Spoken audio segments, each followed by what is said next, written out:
In 10 years in the Championship, Bristol City have been about as mid-table as it's possible to be. But a win for the hosts today could take them to within 2 points of the playoffs. Maybe 2025 is the year things change.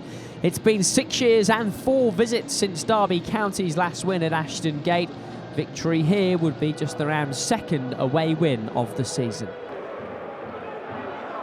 Wilson trying to get away from Mehmeti. The touch was from Bird. He's found Yates. And now it's Mendez-Laing for Derby. Elder in support. This is Callum Elder. And now it's Mendez-Laing. And O'Leary, I think, got a touch to it to push it behind. He certainly did, O'Leary, down to the left-hand side. Great play down the left. What I do like about Elder is every time that Mendez-Laing gets the ball and comes inside the pitch, he always looks to make an overlap. It's a decent ball into the box. It falls back to Mendez-Laing, and there's the save. Little touch from O'Leary. Might have been going wide. To be fair, we'll see it better from this angle. It's a deflection anyway. There's a little touch. It was going wide. He didn't know. Thompson went for the return. So did Elder. Elder on the ball. Mendez-Laing in that slightly deeper position.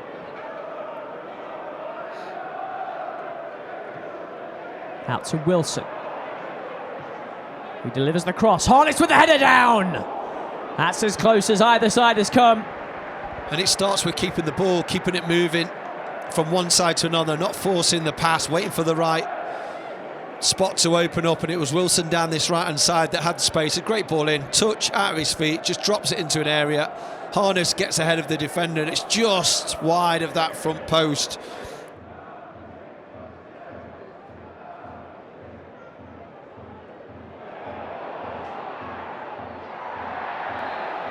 And that's a foul by Phillips on Wells.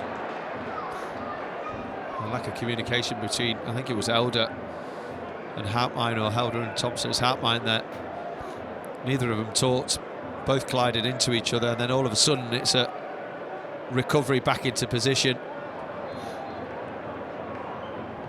Twine sends in the free kick. Oh, and it's in! It's Rob Dickey. In fact, it's Luke McNally who's applied the touch.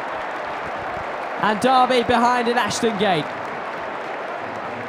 Well, there's very little happened in the opening 20 minutes. Harness had a chance a minute or so ago, but it's Bristol City that take the lead. A set piece from our mistake. It was Twine that took the free kick in the end towards that far post. Great weight on it. Wilson doesn't stay with his man. McNally gets the wrong side of him. There's no challenge, and he just sticks out a leg. Roberts. Bird.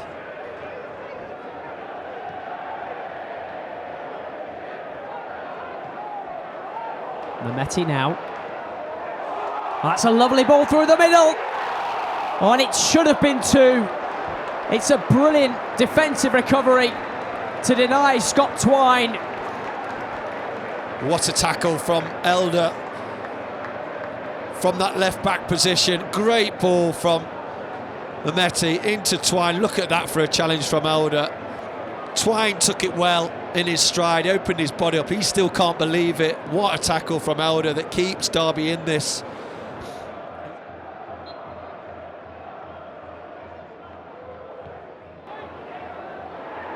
O'Leary with a save.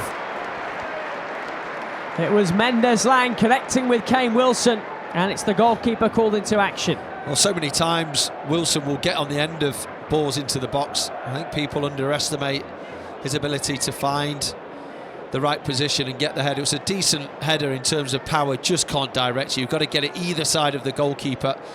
Because it's straight at O'Leary, he can make that save. Third corner, Mendez-Laing again. Nelson this time, and it's O'Leary right on the goal line. Technology will check that, of course. But Derby with a couple of opportunities there. Just needed a nick. Any sort of nick. It's Nelson that wins that first header. I think it's Yates that sticks out a leg. Gets in a good position. He's looking for anything, any sort of touch. Knight has it. Bird again. That's a clever pass. Twine might open up for Twine. Tries to find Roberts instead. Still a chance. And Wilson gets it away. They should have done Bristol City. They had 2 or 3 good opportunities to pull the trigger, to get the shot away.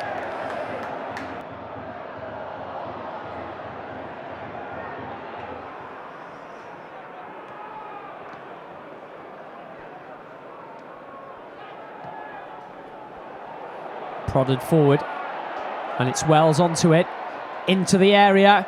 It's behind McCrory. Still a chance perhaps for the home side. Phillips sliding, makes the block. Well, they've been guilty. The 3 situations they've had like that, they haven't made the most of it, Bristol City.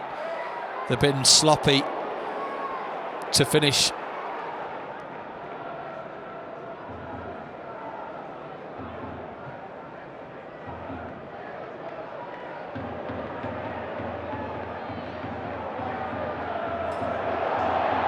Twine. Tanner. And the flick from Mayulu wasn't too far away. Yeah, just a little bit too open.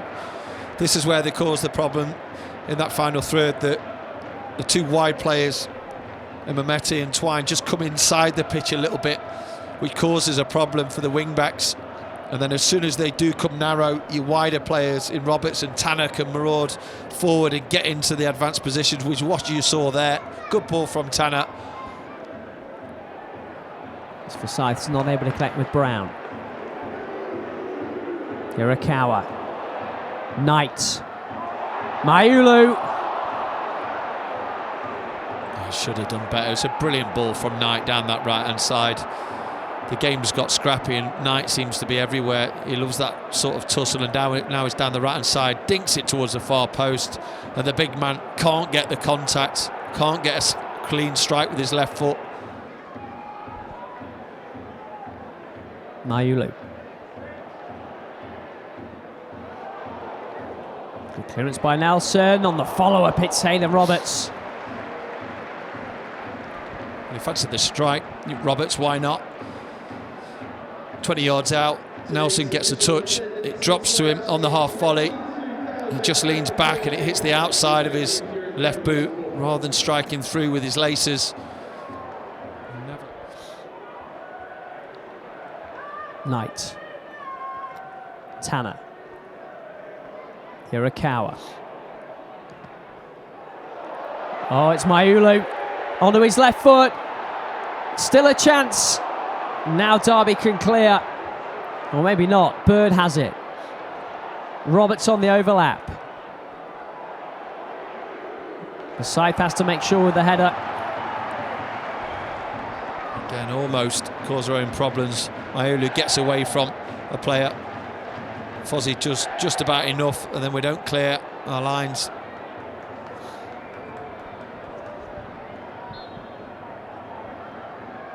Osborne tries again. Away by Mayulu, and the break is on. 3 against 1. Hirakawa. Bristol City looking to seal it.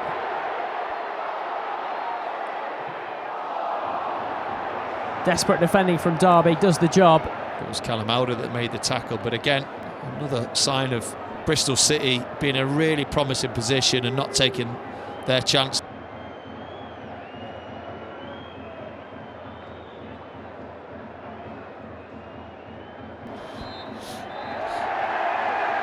Well, there is the final whistle. Bristol City get a little bit of revenge on the Rams after their defeat at Pride Park back in August.